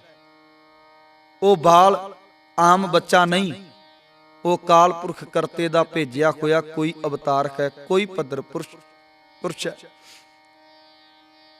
ਇਸ ਲਈ ਕੋਈ ਮਾਂ ਬਲੀ ਹੈ, ਕੋਈ ਮਹਾਂਪੁਰਸ਼ ਹੈ। ਇਹਦੀ ਅੱਖ ਨੇ ਪਹਿਚਾਨ ਲਿਆ। ਕਹਿੰਦੇ ਉਹਨੂੰ ਹਰ ਰੋਜ਼ ਯਾਦ ਕਰਿਆ ਕਰੋ, ਜ਼ਰੂਰ ਸੁਣੇਗਾ। ਇਹ ਹਰ ਰੋਜ਼ ਯਾਦ ਕਰਦੀ। ਇੱਕ ਦਿਨ ਖਿੱਦੂ ਜਿਹੜੀ ਹੈ ਉਹ ਇਹਨਾਂ ਦੇ ਘਰ ਜਾ ਕੇ ਡਿੱਗਦੀ। ਸਾਹਿਬ ਸੱਚੇ ਪਾਤਸ਼ਾਹ ਜੀ ਜਾਂਦੇ ਨੇ ਤੇ ਜਾ ਕੇ ਮਾਂ ਸ਼ਬਦ ਕਹਿ ਕੇ ਪੁਕਾਰਦੇ ਆ। ਤੇ ਇਹ ਕਹਿੰਦੀ ਏ, ਕਿਉਂਕਿ ਜਿੰਨੇ ਕਦੀ ਮਾਂ ਨਹੀਂ ਸੀ ਸੁਣਿਆ, ਜਿਹਦੇ ਘਰ ਦੇ ਅੰਦਰ ਔਲਾਦ ਹੀ ਨਹੀਂ ਸੀ, ਜਦੋਂ ਮਾਂ ਸ਼ਬਦ ਕਿਹਾ ਤੇ ਵਾਰ-ਵਾਰ ਕਹਿੰਦੀ ਕੀ ਕਿਹਾ? ਤੇ ਸਾਹਿਬ ਕਹਿੰਦੇ ਮਾਂ। ਕਹਿੰਦੀ ਇੱਕ ਵਾਰੀ ਹੋਰ ਕਹੋ, ਮੇਰੇ ਕਾਲਜੇ ਨੂੰ ਠੰਡ ਪੈਂਦੀ, ਮੇਰੇ ਕਾਲਜੇ ਨੂੰ ਸਕੂਨ ਮਿਲਦਾ ਹੈ। ਹਿਰਦੇ ਦੇ ਅੰਦਰ ਇੱਕ ਚਾਓ, ਇੱਕ ਵੈਰਾਗ ਵੀ ਹੈ ਤੇ ਚਾਓ ਵੀ ਹੈ, ਉਹ ਪੈਦਾ ਹੋ ਗਿਆ। ਨਾਲੇ ਅੱਖਾਂ ਚੋਂ ਪਾਣੀ ਸਿਮਦਾ, ਨਾਲੇ ਵਾਰ-ਵਾਰ ਕਹਿੰਦੀ ਏ ਫਿਰ ਕਹੋ। ਸਾਹਿਬ ਫਿਰ ਕਹਿੰਦੇ ਮਾਂ। ਤੇ ਨਾਲੇ ਇਥੋਂ ਕਹਿੰਦੇ ਵੀ ਭੁੱਖ ਬਹੁਤ ਲੱਗੀ ਹੈ। ਉਹਨਾਂ ਨੇ ਜੋ ਘਰ 'ਚ ਰਾਤ ਦੀਆਂ ਬਣੀਆਂ ਛੋਲੇ ਪੂੜੀਆਂ ਦਾ ਜ਼ਿਕਰ ਆਉਂਦਾ, ਉਹ ਖਵਾਈਆਂ। ਤੇ ਸਾਹਿਬ ਸੱਚੇ ਪਾਤਸ਼ਾਹ ਧੰਨ ਗੁਰੂ ਗੋਬਿੰਦ ਸਿੰਘ ਮਹਾਰਾਜ ਜੀ ਜਾਣ ਲੱਗੇ ਤੇ ਬਾਂਹ ਫੜ ਲਈ। ਕਹਿੰਦੀ ਮਾਂ ਬਣਾ ਕੇ ਕਿੱਥੇ ਚੱਲੇ ਆ? ਕਹਿੰਦਾ ਮਾਂ ਮੇਰੀ ਇੱਕ ਹੋਰ ਮਾਂ ਹੈ ਜਿਹਨੇ ਮੈਨੂੰ ਜਨਮ ਦਿੱਤਾ ਹੈ। ਤੇ ਕਹਿੰਦੀ ਫਿਰ ਮੈਂ, ਤੂੰ ਕੁਝ ਸਮੇਂ ਲਈ ਇਹ ਸਕੂਨ ਦੇਣ ਲਈ ਆਇਆ ਸਾਂ?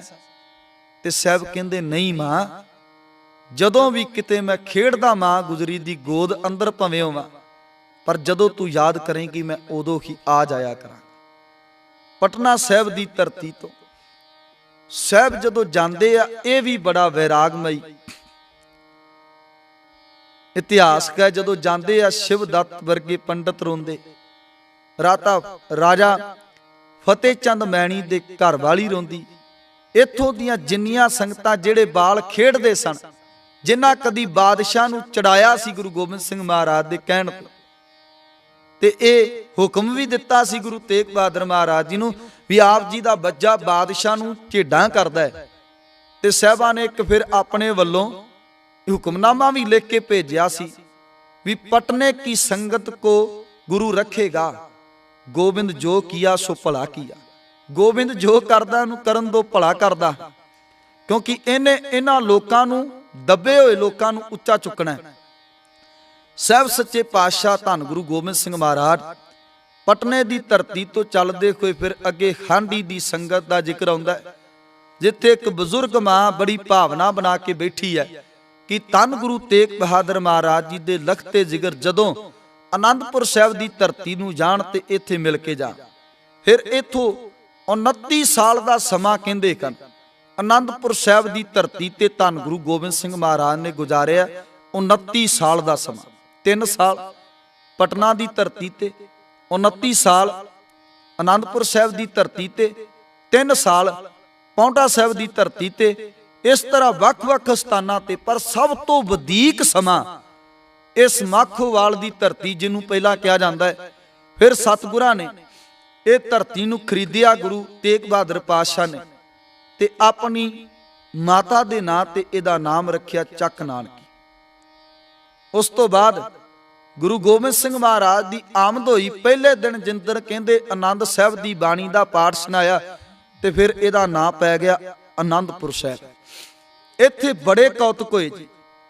ਇੱਕ ਘਟਨਾ ਦਾ ਜ਼ਿਕਰ ਕਰਾਂ, ਕਵੀ ਸੰਤੋਖ ਸਿੰਘ ਹੋਰਾਂ ਨੇ ਬੜੇ ਪਿਆਰ ਦੇ ਨਾਲ ਉਹ ਘਟਨਾ ਦਾ ਜ਼ਿਕਰ ਕੀਤਾ ਹੈ। ਭਾਈ ਜੱਗਾ ਹੋਇਆ ਗੁਰੂ ਗੋਬਿੰਦ ਸਿੰਘ ਮਹਾਰਾਜ ਦਾ ਸਿੱਖ, ਜਿਹੜਾ ਨਿਕਟਵਰਤੀ ਸਿੱਖ ਹੈ। ਨਿਕਟਵਰਤੀ ਭਾਵ ਵੀ ਜੋ ਵੀ ਚੀਜ਼ ਸਾਹਿਬ ਪਿਤਾ ਜੀ ਮੰਗਦੇ ਨੇ ਉਹ ਭਾਈ ਜੱਗਾ ਜੀ ਲਿਆ ਕੇ ਦਿੰਦੇ। ਪ੍ਰਸ਼ਾਦੇ ਦੀ ਪੱਖਾ ਝੱਲਦੇ ਆ, ਰਾਤ ਨੂੰ ਸੌਣ ਲੱਗੇ ਗੁਰੂ ਗੋਬਿੰਦ ਸਿੰਘ ਮਹਾਰਾਜ ਸੌਂਦੇ ਆ, ਨਾਲੇ ਭਾਈ ਜੱਗਾ ਪੱਖਾ ਝੱਲਦਾ ਹੈ ਤੇ ਨਾਲੇ ਪਹਿਰਾ ਦਿੰਦਾ ਹੈ।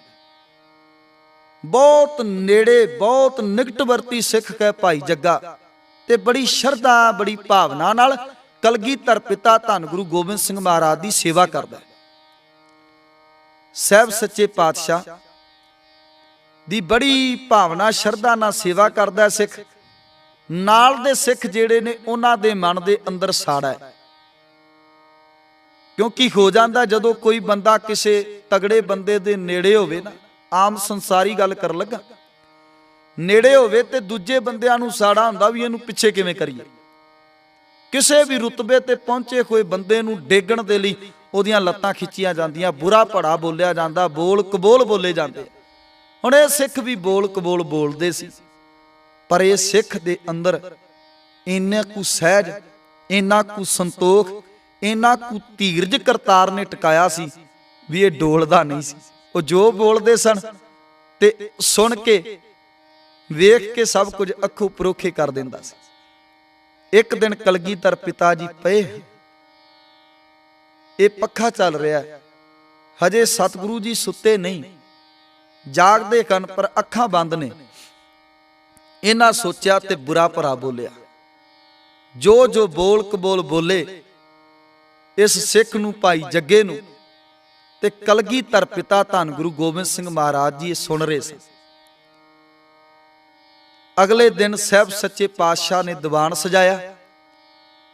ਦੀਵਾਨ ਸਜਾਇਆ ਤੇ ਉਹਨਾਂ ਸਿੱਖਾਂ ਨੂੰ, ਸਾਰੇ ਸਿੱਖਾਂ ਨੂੰ ਬੁਲਾਇਆ ਤੇ ਕਿਹਾ ਵੀ ਜਿਹੜੇ ਭਾਈ ਜੱਗੇ ਨੂੰ ਕੱਲ ਬੋਲ ਕਬੋਲ ਬੋਲ ਰਹੇ ਸਨ, ਮੈਂ ਸਾਰਿਆਂ ਦੇ ਸੁਣੇ ਆ, ਆਪਦੇ ਆਪ ਖੜੇ ਹੋ ਜਾਓ ਤੇ ਦੱਸੋ ਭਾਈ ਜੱਗੇ ਨੂੰ ਤੁਸੀਂ ਕਿਉਂ ਬੋਲ ਕਬੋਲ ਬੋਲਦੇ ਸੀ। ਇਹ ਉੱਠ ਕੇ ਖੜੇ ਹੋ ਗਏ। ਉੱਠ ਕੇ ਖਲੋ ਕੇ ਕਹਿੰਦੇ, ਪਾਤਸ਼ਾਹ ਅਸੀਂ ਵੀ ਚਾਹੁੰਦੇ ਆ ਭਾਈ ਜੱਗੇ ਦੀ ਤਰ੍ਹਾਂ ਤੈਨੂੰ ਪੱਖਾ ਝੱਲੀਏ, ਆਪ ਜੀ ਲਈ ਪ੍ਰਸ਼ਾਦਾ ਲੈ ਕੇ ਆਈਏ, ਆਪ ਜੀ ਦੇ ਚਰਨ ਘੁੱਟੀਏ। ਆਪ ਜੀ ਦੀ ਜਿੰਨੀ ਸੇਵਾ ਭਾਈ ਜੱਗਾ ਕਰਦਾ ਹੈ, ਉਹੀ ਭਾਵਨਾ ਸਾਡੇ ਦਿਲ 'ਚ ਵੀ ਹੈ ਵੀ ਅਸੀਂ ਵੀ ਉਸ ਤਰੀਕੇ ਨਾਲ ਸੇਵਾ ਕਰੀਏ। ਤੇ ਕਲਗੀਧਰ ਪਿਤਾ ਧੰਨ ਗੁਰੂ ਗੋਬਿੰਦ ਸਿੰਘ ਮਹਾਰਾਜ ਜੀ ਕਹਿੰਦੇ ਵੀ ਭਾਵਨਾ ਤੇ ਤੁਹਾਡੀ ਮਾੜੀ ਨਹੀਂ, ਪਰ ਤੁਹਾਡੀ ਸੋਚ ਮਾੜੀ। ਭਾਵਨਾ ਮਾੜੀ ਨਹੀਂ, ਪਰ ਸੋਚ ਮਾੜੀ ਹੈ। ਭਾਈ ਜੱਗੇ ਦੇ ਪੂਰਬਲੇ ਕਰਮ ਕਹਿ ਲੋ, ਭਾਈ ਜੱਗੇ ਤੇ ਕਿਰਪਾ ਅਕਾਲ ਪੁਰਖ ਕਰਤੇ ਦੀ ਕਿ ਉਹ ਨੇੜੇ ਹੈ, ਪਰ ਤੁਸੀਂ ਆਪਣੀ ਇਸ ਮਾੜੀ ਸੋਚ ਕਰਕੇ ਦੂਰ ਹੋ। ਭਾਵਨਾ ਤੁਹਾਡੀ ਵੀ ਚੰਗੀ ਹੈ। ਤੇ ਸੰਗਤ ਕਹਿੰਦੀ ਹੈ ਵੀ ਪਿਤਾ ਗੁਰਦੇਵ ਵੀ ਇਹਨਾਂ ਨੂੰ ਕੋਈ ਸਜ਼ਾ ਨਹੀਂ, ਇਹਨਾਂ ਨੇ ਮਾੜਾ ਚੰਗਾ ਬੋਲਿਆ। ਭਾਈ ਜੱਗੇ ਨੂੰ ਕਿਹਾ ਵੀ ਜੱਗਿਆ ਤੈਨੂੰ ਇਹਨਾਂ ਤੋਂ ਕੋਈ ਸ਼ਿਕਾਇਤ ਨਹੀਂ। ਤੇ ਜੱਗਾ ਕਹਿੰਦਾ ਵੀ ਸਤਿਗੁਰਾਂ ਜੀ ਮੈਂ ਤੇ ਇਹਨਾਂ ਦੀ ਗੱਲ ਨੂੰ ਸੁਣਿਆ ਹੀ ਨਹੀਂ। ਹਾਲਾਂਕਿ ਸੁਣਿਆ ਹੈ, ਪਰ ਸੁਣ ਕੇ ਅਣਸੁਣਿਆ ਕਰ ਦਿੱਤਾ। ਇਹਨਾਂ ਕੀ ਬੋਲਿਆ ਮੇਰੇ ਬਾਰੇ ਮੈਨੂੰ ਕੋਈ ਪਤਾ ਨਹੀਂ। ਮੈਨੂੰ ਇਹ ਪਤਾ ਵੀ ਮੈਂ ਤੇਰੇ ਦਰ ਦਾ ਕੁੱਤਾ, मैं तेरे दर दा चाकर हां, मैं तेरे घर दा सेवक गोला हां सहबा, ते मैं तेरे घर दी चाकरी करनी। मैनू इस गल दा पता ही, मैनू होर किसे गल दा कुछ नहीं पता इन्हां की बोलिया। क्योंकि साहब गुरु रामदास महाराज जी कहंदे ना, हर जन राम नाम गुण गावे, जे कोई निंद करे हर जन की, अपना गुण ना गवावे। निंदिया करन वाले निंदिया करी जांदे आ, पर जिहड़ा हरि दा जन है वह अपने राम दे अपने परमात्मा दे गुण गाई जांदा है। करी जाओ निंदिया मेरा की लो। पिता गुरदेव ने त्रुट के ना जग्गे नूं गल ना लाया भी इन्ना बोल कबोल बोलण वालियां दे लई भी एक माड़ा शब्द। फिर उत्थे एक घटना कहंदे कलगीधर पातशाह ने संगत दे विचों क्या भी जाओ भाई सिखो, एक जल दा भर के बाटा लैके आओ, ते पतासा लैके आओ, ते एक पत्थर लैके आओ। साहब सच्चे पातशाह धन गुरु गोबिंद सिंह महाराज ने उस बाटे दे विच पहला पतासा पाया, फिर वो जिहड़ा पत्थर सीगा वो पत्थर विच धरिया, हिलाया उस जल नूं। पतासा जिहड़ा सी वो विच घुल गया, पत्थर जिहड़ा सी उदां पिया रहा। साहब ने कहा भी हथ पाओ इस बाटे दे अंदर, इस बाटे दे अंदरों पत्थर जिहड़ा है ते पतासा जिहड़ा दोवीं बाहर कड्डो। जदों विच हथ पाया ते पत्थर हथ च आ गया, पर पतासा नहीं आया। पतासा क्योंकि पानी दे विच घुल जाया करदा, वो पानी दे विच घुल गया ते पत्थर उन्हां ने सही सलामत बाहर कढ लिया। ते सिख संगतां पुछदियां ने साहबा ये की कौतक, क्योंकि गुरु कलगीधर पातशाह ने बड़े कौतक कीते खा 42 साल की उम्र के अंदर, ਜਿਹੜੇ ਕੌਤਕਾਂ ਨੂੰ ਬਿਆਨ नहीं किया जा सकता। पटने की धरती ते ਵੱਡੇ बादशाह ਨੂੰ ਮੂੰਹ ਚੜਾਉਣਾ भी बड़े ਵੱਡਾ कौतक है, क्योंकि सामने किसी जरवाने दे खलो के उन्होंने वंगारन वाली गल है। ऐसे बड़े कौतक कीते। 9 साल की उम्र च पिता नूं देश कौम दे लई हिंद दी चादर बंद दे लई उन्हां दे तिलक ते जंजू दी राखी करन दे लई तोर देना बड़ा वड्डा कौतक है। गुरु गोबिंद सिंह महाराज वड्डे लाल जिगर दे टुकड़े जिन्हां नूं अपने हत्थी पालिया होवे, शेरां वर्गे पुत्रां नूं सामने जंग दे मैदान विच खिलार के शहीद करवाउणा बड़ा वड्डा कौतक है। जंग दे मैदान विच खुद तोरना बहुत वड्डा कौतक है। छोटे लाल नीहां विच चिणे जाने बहुत वड्डा कौतक है। सारे दा सारा परिवार वार देना, उन्हां वर्गे चोजी प्रीतम दे चोजां नूं कोई विरला ही वाच सकदा है। उहदे चोजां नूं वाचण दे लई भी बड़ा वड्डा हिरदा चाहीदा है, क्योंकि बयान ही नहीं कर सकते। साहब दे चोजा साहब पिता ने कहंदे कण पत्थर जदों बाहर आ गया, कहंदे की कौतक। कलगीधर पिता जी कहंदे कण सिखो, ਜਿਹੜੇ ਸ਼ਰਧਾ ਭਾਵਨਾ ਪਿਆਰ ਦੇ ਨਾਲ ਬੋਲ ਕਪੋਲ ਸਹਿੰਦੇ ਹੋਏ ਵੀ ਸਾਹਿਬ ਦੇ ਘਰ ਦੀ ਸੇਵਾ ਕਰਦੇ ਆ, ਉਹ ਪਤਾਸੇ ਦੀ ਤਰ੍ਹਾਂ ਵਿੱਚ ਘੁਲ ਜਾਂਦੇ ਆ ਤੇ ਪਾਣੀ ਨੂੰ ਅੰਮ੍ਰਿਤ ਵਰਗਾ ਮਿੱਠਾ ਬਣਾ ਦਿੰਦੇ ਆ। ਉਹ ਗੁਰੂ ਘਰ ਦੀ ਇਸ ਫੁਲਵਾੜੀ ਦੇ ਅੰਦਰ ਖਿੜੇ ਕੋਈ ਉਹ ਫੁੱਲ ਹੋਰ ਲੋਕਾਂ ਨੂੰ ਵੀ ਮਿਠਾਸ ਤੇ ਖੁਸ਼ਬੂ ਵੰਡਦੇ, ਕਿਉਂਕਿ ਫੁੱਲ खुशबू देंदा है। ते जेड़े मेरे सिख ने जेड़े इस भाई जग्गे की तरह गुरु घर की चाकरी करते हैं, साहब सच्चे पातशाह जी कहते हैं होरां नूं भी मिठास वंडदे, होरां नूं भी गुरमुखी की सिक्ख्या देंदे आ ते होरां नूं भी गुरमुख जन बनाते आ। ते बड़े ऐसे लोग जेड़े आ जेड़े बोल कबोल बोलण वाले तुहाडे वर्गे पत्थर दिल भी ਰਹਿੰਦੇ गुरु कोल ही ने, पर वो पत्थर दे पत्थर ही रह जाते हैं। पर एक जेड़े आ पतासे रूप हो करके गुरु दे अंदर ही अभेद हो जाते हैं, घुल जाते हैं उस पतासे की तरह गुरु दे नाल एकमिक हो जाते हैं, ते गुरु फिर अपना रूप दे देता है। ये सत है, क्योंकि वेखो कलगीधर पातशाह ने 1699 की विसाखी दे अंदर ਜਿੱਥੇ ਅੰਮ੍ਰਿਤ ਤਿਆਰ ਕੀਤਾ, ਉੱਥੇ ਸਾਹਿਬ ਸੱਚੇ ਪਾਤਸ਼ਾਹ ਕਲਗੀਧਰ ਪਿਤਾ ਨੇ ਆਪਣੇ ਸਿੱਖਾਂ ਨੂੰ ਆਪਣਾ ਰੂਪ ਦੇ ਦਿੱਤਾ। ਖਾਲਸਾ ਮੇਰੋ ਰੂਪ ਹੈ ਖਾਸ, ਖਾਲਸੇ ਮੈਂ ਹਾਂ ਕਰੋ ਨਿਵਾਸ। ਕਹਿੰਦੇ ਖਾਲਸਾ ਮੇਰਾ ਰੂਪ ਹੈ, ਤੇ ਸਾਹਿਬ ਕਲਗੀਧਰ ਪਾਤਸ਼ਾਹ ਨੇ ਆਪਣਾ ਰੂਪ ਆਪਣੇ ਖਾਲਸੇ ਨੂੰ ਦਿੱਤਾ, ਤੇ ਆਪਣੇ ਵਰਗੇ ਹੀ ਸਾਹਿਬ ਸੱਚੇ ਪਾਤਸ਼ਾਹ ਨੇ ਉਹ ਸਿੱਖ ਬਣਾ ਖਾਲਸੇ ਨੂੰ ਰੂਪ ਆਪਣਾ ਦੇ ਦਿੱਤਾ। ਗੁਰੂ ਐਸੀ ਕਿਰਪਾ ਕਰਦਾ ਹੈ, ਸਾਹਿਬ ਸੱਚੇ ਪਾਤਸ਼ਾਹ ਜੀ ਐਸੀ ਰਹਿਮਤ ਵਰਤਾਉਂਦੇ ਆ। ਧੰਨ ਗੁਰੂ ਕਲਗੀਧਰ ਪਾਤਸ਼ਾਹ ਜਿਨ੍ਹਾਂ ਦੇ 14 ਜੰਗਾਂ ਲੜੀਆਂ, ਇੱਕ ਇੱਕ ਜੰਗ ਦਾ ਜੇ ਜ਼ਿਕਰ ਕਰੀਏ ਬਹੁਤ ਲੰਮਾ ਟਾਈਮ ਚਾਹੀਦਾ, ਪਰ ਸਾਹਿਬ ਸੱਚੇ ਪਾਤਸ਼ਾਹ ਪਹਿਲਾ ਜੰਗ ਭਗਾਣੀ ਦਾ ਲੜਦੇ ਆ। ਭਗਾਣੀ ਦੇ ਜੰਗ ਦੇ ਅੰਦਰ ਸਾਹਿਬ ਸੱਚੇ ਪਾਤਸ਼ਾਹ ਜੀ ਯੁੱਧ ਕਰਦੇ ਆ, ਇਹਨਾਂ ਪਹਾੜੀ ਰਾਜਿਆਂ ਨਾਲ ਜਿੱਤ ਪ੍ਰਾਪਤ ਹੁੰਦੀ ਹੈ, ਤੇ ਸਾਹਿਬ ਸੱਚੇ ਪਾਤਸ਼ਾਹ ਨੂੰ ਸੰਦੇਸ਼ ਮਿਲਦਾ, ਆਪ ਜੀ ਦੇ ਘਰ ਦੇ ਅੰਦਰ ਪੁੱਤਰ ਪੈਦਾ ਹੋਇਆ, ਤੇ ਸਾਹਿਬ ਸੱਚੇ ਪਾਤਸ਼ਾਹ ਜੀ ਕਹਿੰਦੇ ਅੱਜ ਸਾਡੀ ਜਿੱਤ ਹੋਈ, ਤੇ ਇਸ ਪਹਿਲੇ ਪੁੱਤਰ ਦਾ ਨਾਮ ਬਾਬਾ ਅਜੀਤ ਸਿੰਘ ਰੱਖਿਆ ਜਾਂਦਾ। ਬਾਬਾ ਅਜੀਤ ਸਿੰਘ ਉਹ ਜਿਹੜਾ ਜੰਗ ਦੇ ਮੈਦਾਨ ਵਿੱਚ ਕਹਿੰਦਾ ਨਾਮ ਕਾ ਅਜੀਤ ਹੂੰ, जीता नहीं जाऊंगा, जीता गया तो जीता नहीं आऊंगा।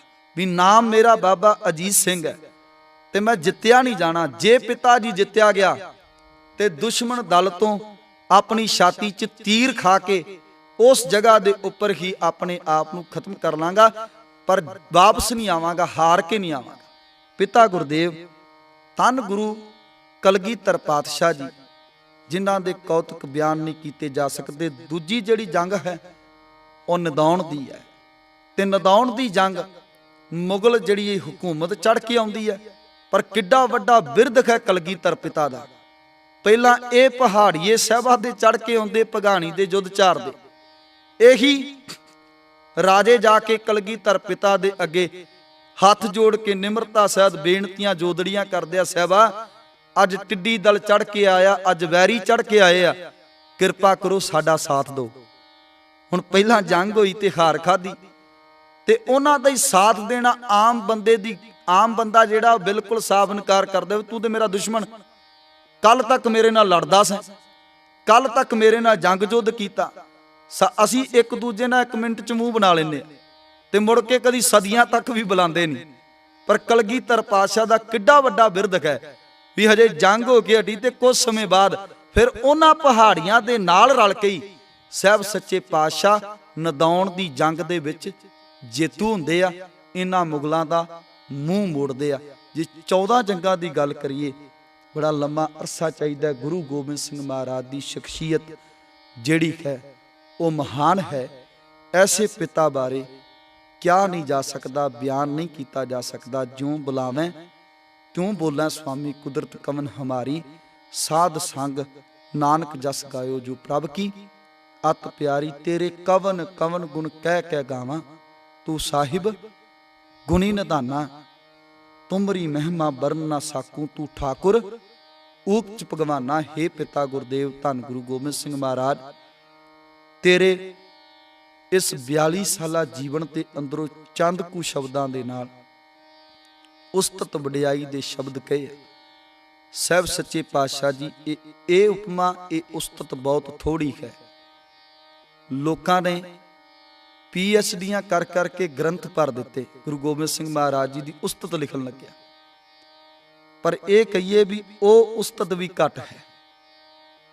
जिन्नी मर्जी कर ली जावे, साहिब सच्चे पातशाह जी की उस्तत साहिबे कमाल धन गुरु गोबिंद सिंह महाराज जी की उस्तत बयान नहीं हो सकती। सतगुरु जी कृपा करन, साहिब सच्चे पातशाह जी की वडियाई गल करदियां सांझ पाउंदियां अनेक प्रकार दीयां गलतियां हो जांदियां। साहिब सच्चे पातशाह जी बख्शण योग बख्श लैना। अखीर फतेह दी सांझ करिए, बुलाओ फतेह। वाहिगुरू जी का खालसा, वाहिगुरू जी की फतेह।